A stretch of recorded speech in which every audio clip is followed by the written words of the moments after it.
Okay. Hi everybody, it's Melissa here and you're welcome to Friday Live at 3:30. I have Sinead Byrne here from spunout.ie. Hi Sinead. Hi, how are you, Melissa? How are you? So we just do this every week at 3:30. We just talk about topics related to young people and issues that might be affecting them. And today I've invited Sinead on. She's from spunout.ie and we're going to talk about social media and young people's mental health, which I'm sure everyone agrees is, very important to talk about. So Sinead, I suppose, thanks very much for coming along first. Thanks for having me. From my home to your home. That's it. And I suppose, just in case people don't know, what is spunout.ie? Yeah, so spunout.ie is Ireland's youth information website. So our content is kind of aimed at 16 to 25-year-olds in Ireland. So we have loads of information on our website that of any topic that relates to young people. So sexual health, physical health, mental health, employment content, pretty much any topic that would affect young people in Ireland, we have information on our website about. We also have a lot of young people who volunteer with us as well. So we have a lot of content on our website where young people have shared maybe their experiences of something that they've gone through, or they give advice to other young people. Just to show that maybe they're not alone, and to also give them advice on what they've experienced and to share that as well. And we have loads of young people who volunteer on action panels for us, so they kind of help guide our work, I suppose.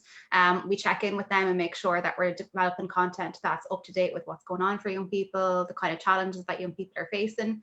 Particularly over the last few months, we were able to check in with our action panel members and say, what's going on for you guys during COVID-19? What kind of content do you need us to develop based on that? And we're able to touch base with them and make sure everything that we had was kind of up to date and relevant for young people in Ireland. And it's definitely for young people, by young people. And yeah.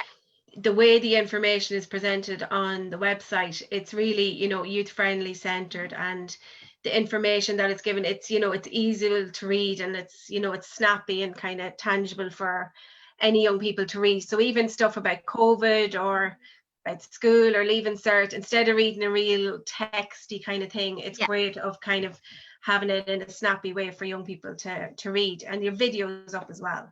Yeah, exactly. And just to say as well that we have young people who would read our content before we put it up online, so they kind of youth-proof our articles. So that's kind of how we make sure that they're accessible for young people, they make sense, they're in plain English. We try to kind of make sure the language that we're using is understandable for anyone reading it as well. So that's really important to us, that young people understand the content that's up there, and it makes sense to them as well. Cool. And there's something that I'm involved in with spunout.ie, which is our chat service for young people. So do you want to explain what that's about?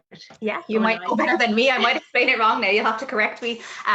So it's a youth information service. So it's basically like an online instant message service, I guess, and it's available from 4 to 8 p.m. on Monday to Friday, where loads of youth information workers around Ireland are online to answer questions that young people might have. So particularly, I suppose, maybe around employment, education, things like that, would be the main kind of queries that the youth information chat would get.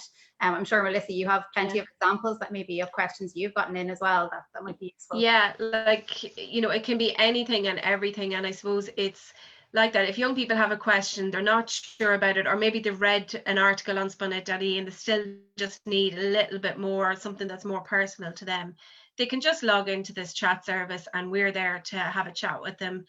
And kind of find the information that they need. So yeah, it could be employment, education, their rights, stuff about the leaving cert and the predictive grades. Sometimes they need help looking for apprenticeships, and it's just about us trying to kind of point them in the right direction and give them a bit of help that maybe they don't have somebody to ask, or they're not sure who to ask. And so I suppose to say that there's any amount of questions, or don't be afraid to text in and ask a question, and don't think that it's silly, because it might be something that comes up all the time. And well, we try our best to try and find the answer. Yeah, but we're all youth not an answer, but yeah, no, it is amazing.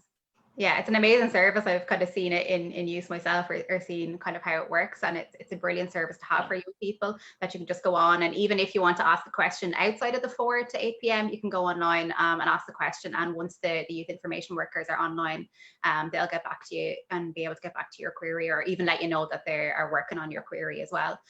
So it's a really, really good service to know about. Maybe we can put the link to the YC chat underneath the video as well, so young people know how to access it. Yeah, we definitely will.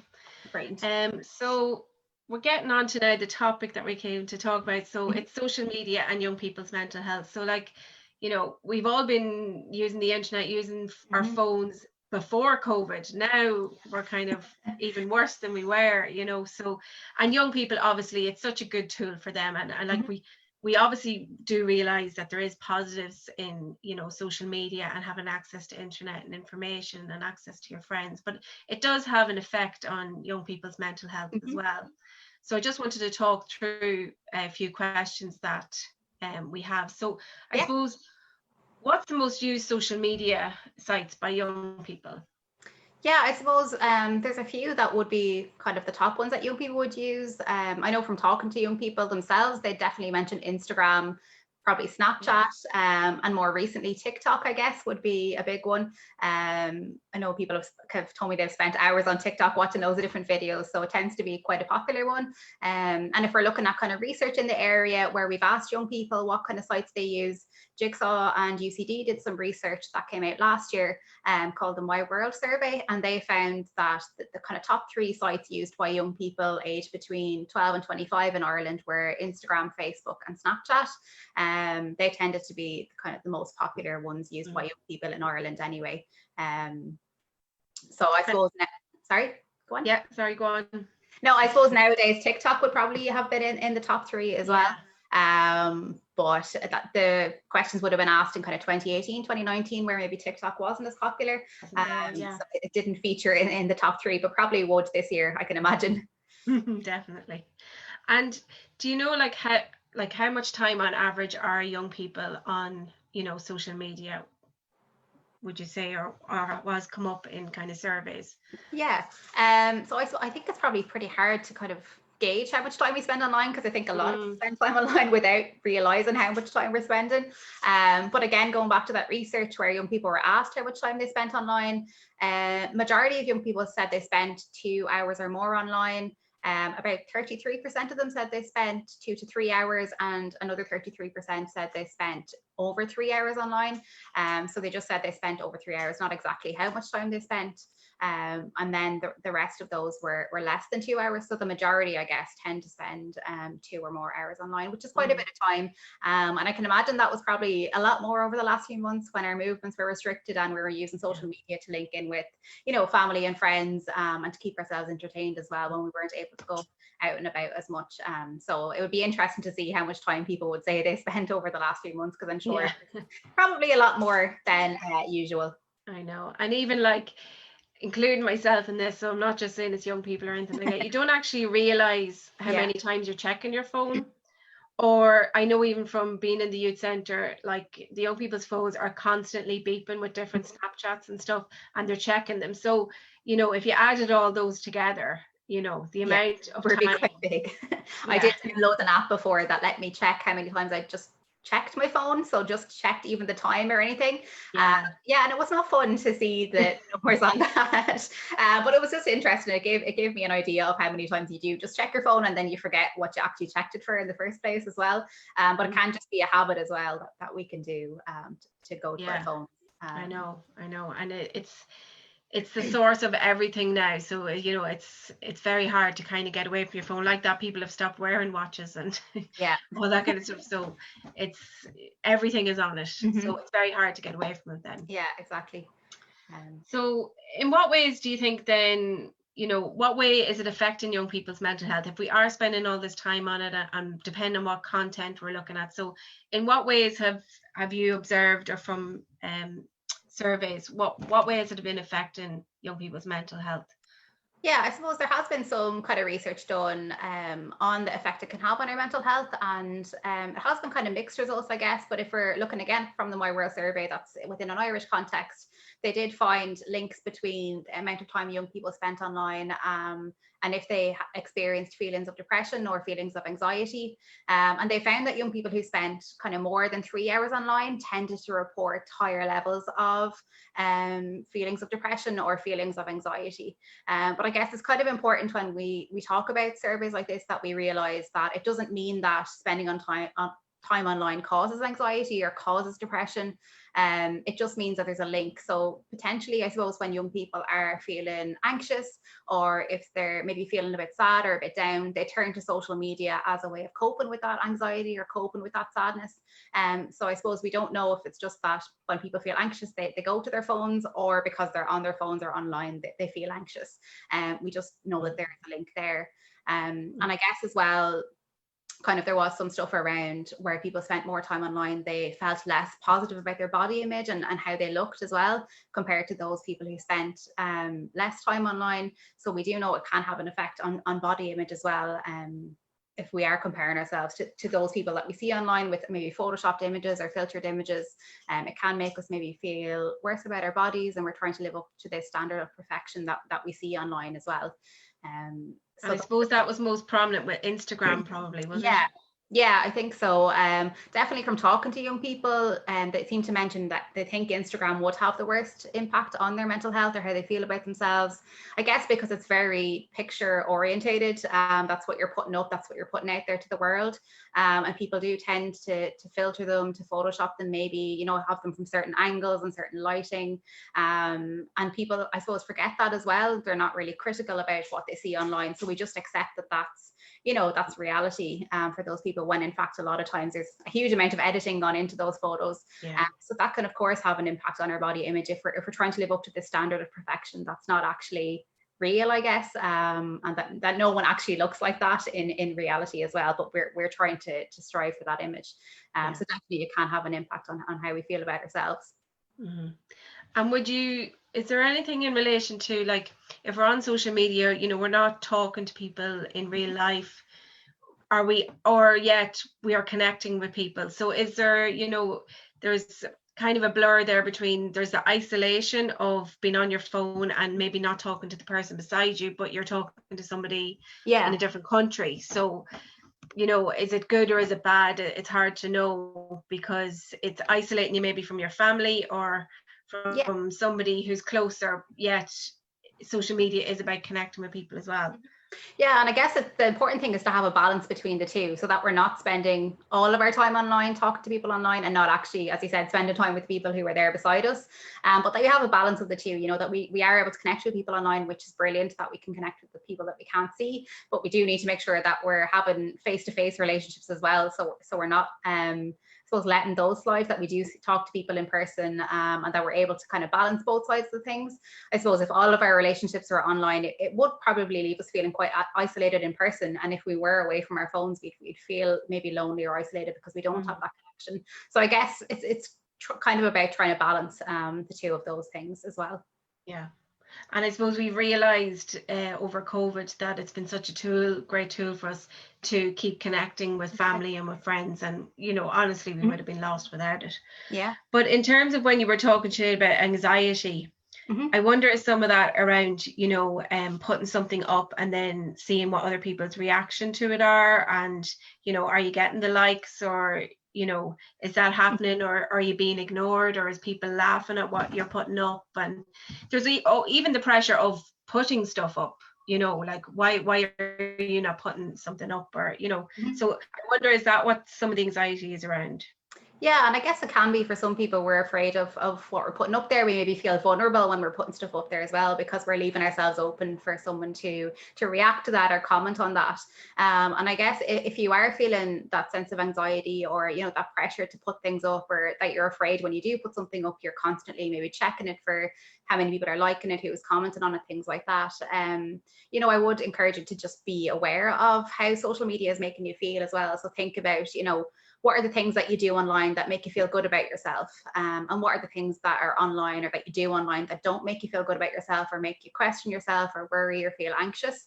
And try and do more of those things that make you feel good. So if it is FaceTime one of your friends or watching funny YouTube videos or, you know, watching TikTok videos, whatever it might be, that we do more of the stuff that makes us feel good, and less of the stuff that makes us feel anxious or worry or, you know, question ourselves a bit more, I guess. So if it is, you know, we are putting pictures up and that's not making us feel good about ourselves, maybe we try to do it a little bit less, or maybe we, I suppose, think about how that makes us feel when we put something up and someone does or doesn't like it, because that's not really a sign of what we're worth. You know, we're still good enough no matter how many likes we get on a photo. So just to remind ourselves of that as well, I think is really important. Mm-hmm. Definitely. And yeah, it's about like that, finding the balance of what you enjoy with social media and what is having a negative effect. Mm-hmm. And like I suppose even we have to maybe talk about bullying a bit, because so, you know, a lot of social media, you know, you can do your bullying through social media, and the whole thing of like probably people like me saying, oh, when we were younger, social media didn't exist. So if something was happening at school, once you got inside your own door, it was over until the next day and your house was a safe place. But because now you have your phone with you, you don't get a break from it, which can be really, really hard. Yeah, I think that's a really, really tough thing. You know, if you are being bullied and then it does continue when you're on your phone or at home, it's a very, very tough situation to be in. So definitely, if you know, if you are experiencing that, or you are going online and you feel like you're being harassed, or bullied, or people are leaving you messages or something, do talk to someone about it. Do ask for that support. Maybe spending less time on your phone might help as well, because you're not seeing that stuff as much, and you're not, I suppose, giving people the chance to have those negative comments to you. But definitely reaching out and asking for support and talking to someone and saying, look, I'm actually, you know, someone's been leaving these comments or messages, and maybe they can help you out and support you as well. I suppose if you are also seeing maybe inappropriate content, or people are commenting nasty messages on your pictures or whatever it might be, that you do report that as well, and that you do make sure that, you know, those comments can be removed. So I suppose just being aware of those things, and making sure you do reach out and ask for help if you are experiencing anything like that online, because that's not okay, and that's not the reasons why we go online. You know, we go online because we want to connect with people and we want to get that positive side of things. So if we are experiencing the negative side, it's definitely something that we kind of can ask for help with as well. Yeah, definitely. And it's all about reaching out and trying to talk to somebody, and not to kind of hold it in. Yeah, and exactly. to try and look for that help. And then I know it's very difficult if you're used to having your phone all the time. I totally appreciate that. But even trying to get maybe that once you go to bed, that you leave the phone, you know, downstairs or something like that. Or even if parents of younger children, if they're starting to get phones, kind of having that routine in place now, that the phone is kind of left downstairs and then they go up to bed, at least they get a break to have proper sleep. And yeah, exactly. Because I suppose spending loads of time on our phones at night can affect our sleep as well. And if we're not sleeping as well, that can affect our mental health and how we're feeling. So it all kind of ties in together. So definitely, I think even, leaving it downstairs if you can, leaving it in another room, or leaving it somewhere away from your bed, so you actually have to get out of bed to go and get it, can just maybe reduce it a little bit as well. That we're less likely to spend as much time on it if we tend to do that. That can be a nice tip. And just like what we're talking about now, is one of the questions is like, what can we do to reduce our anxiety in relation to using social media? So is there anything else we could be doing to help ourselves? Yeah, I suppose the first thing is that it's good if we're aware that how social media is making us feel. I did a workshop with a group of young people there last week, and we talked about kind of how they felt when they were online, and a lot of them realized that they were bored when they spend time online. They said they found it much easier to think of, I suppose, the negative side of spending time online, and then they kind of thought of the positive. So I think if we can try and do all of the positive things and definitely reduce the things that maybe don't make us feel as good, is definitely something that's really important. Also as well, if you want to reduce the time that you spend online, to maybe download different apps that can help, you know, monitor how much time you're spending online. You can lock your phone for a while so you're getting that break. That could be helpful. And turning off notifications as well. And so I know all of us probably have social media notifications coming straight into our phones. So if we're getting a message or a like or whatever it might be, we get that straight away to our phones. So we feel like we have to be constantly checking it. And, you know, we feel under pressure to respond, I guess, if we've seen the notification. So if we can maybe turn off the notifications and we don't see them until we go into the app and we choose to see them, that can be a good way of reducing the pressure that you feel to respond to people or to be constantly available as well, which I think can be a big thing, especially if you're constantly getting messages. If you're popular, like unlike me, you're getting loads of messages that you feel that need to respond to people, and that can create anxiety as well. So if we're not getting the notifications, we're not feeling that need to respond. So that can be a good way to reduce that.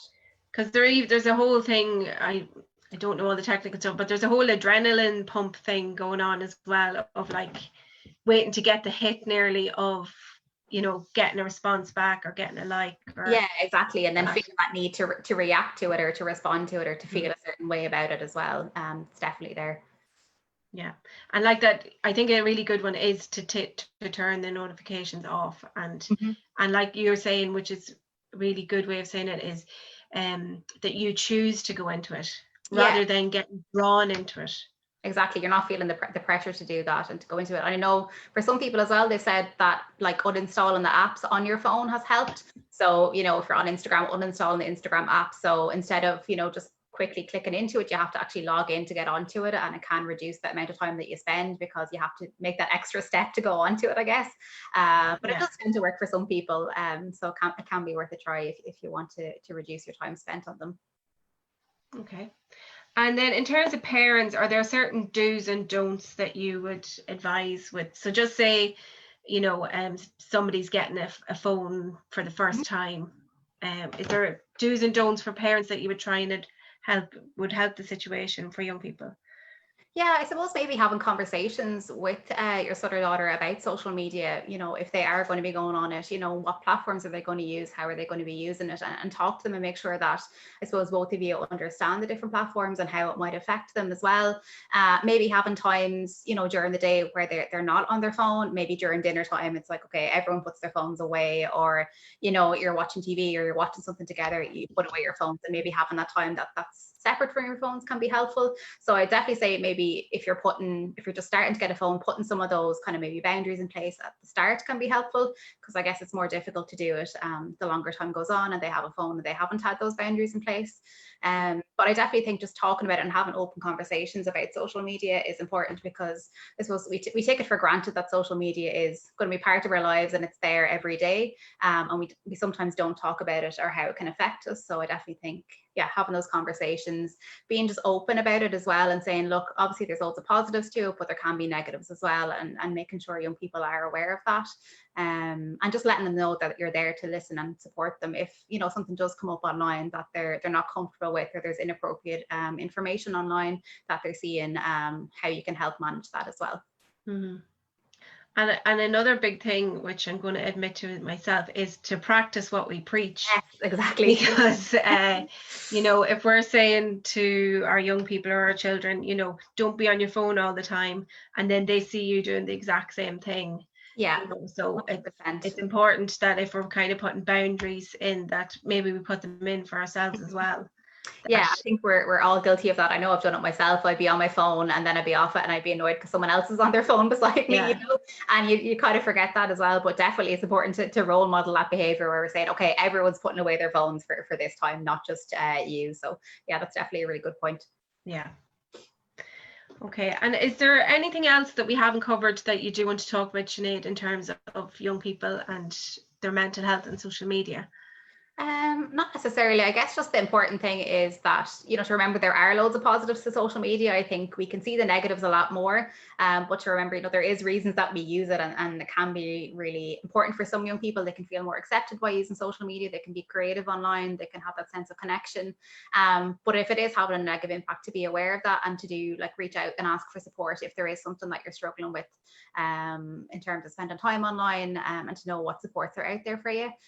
So I suppose suppose if you are looking for support, there's loads of information on the spunout.ie website about social media and mental health, you know, how to make the internet a positive place to be, how it can affect your relationships, loads of different things like that, which could be really useful to have a look at.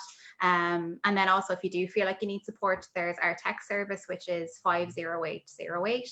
So you can text Spunout in capitals to 50808 and you'll be connected with a trained volunteer.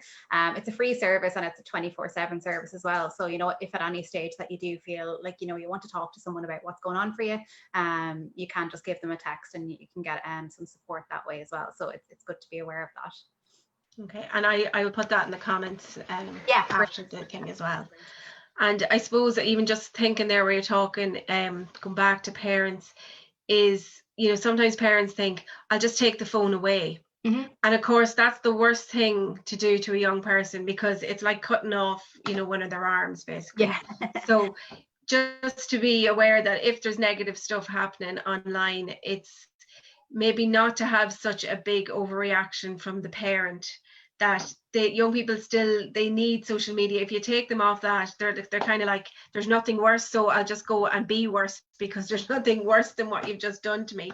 So Yeah. it's just kind of maybe it's having a conversation and talking about, you know, where the negative thing is happening, and maybe trying to reduce that or lessen time or something like that, or maybe not having it going to bed, but just not to take young people's phones off them altogether, because to them, most young people, it's I suppose it could have a negative impact on them having no access then. I suppose it's learning how to cope with it and manage it. Social media is going to be part of young people's lives for the foreseeable future. So I guess we just need to accept that and learn how that we can manage and cope with it in positive ways and use it for good, rather than having a negative impact on us as well. Mm-hmm. Okay. And Sinead, so you're doing training with spunout.ie. So you offer training to youth workers, teachers, anybody that works with young people. Mm-hmm. Yeah, so I do kind of a number of different trainings. At the moment, we're obviously doing online trainings. So I have a few more kind of coming up towards the end of this year. I think the next one is going to be on body image and self-esteem. So we'll be doing an online training around that. We do kind of loads of different topics. We've done one on social media and mental health. We do some on mental health and resilience as well. So yeah, people can just get in touch with me if they want. It's Sinead@spunout.ie is my email if they wanted to book in a workshop for youth workers or anyone who works with young people kind of age 16 to 25 within that age bracket. We also do workshops for young people as well, in schools or for youth groups, and I suppose that 16 to 25 age group who might want information on any of the different topics that are covered on our website. So I might put the link up as well, just if anyone does want to book workshops, or put my email up, and people can drop me an email or ask me any questions that they might have. That's great. Yeah, that's brilliant, because it's a great service to have. And like you're saying, it's some of it's online now, or you know, and it's easier and it's more accessible for people to come and do training online. So it'd be great to have that information up for everybody. Brilliant. Thanks a million, Melissa. Okay, Sinead, thanks very much. Thanks for all your information, and thanks for everyone for watching. And we'll put all the links up afterwards. So see you all next week for Friday Live again.